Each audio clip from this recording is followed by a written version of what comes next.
Hey everyone, it's March 13th, 2023. It's about 1 o'clock in the afternoon and we're on a flood watch, and I wanted to show you what the creek and pond is looking like. She's rip-roaring.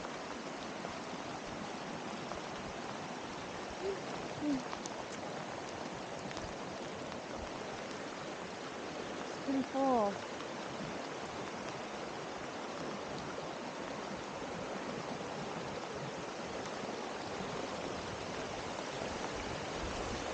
That field across the creek,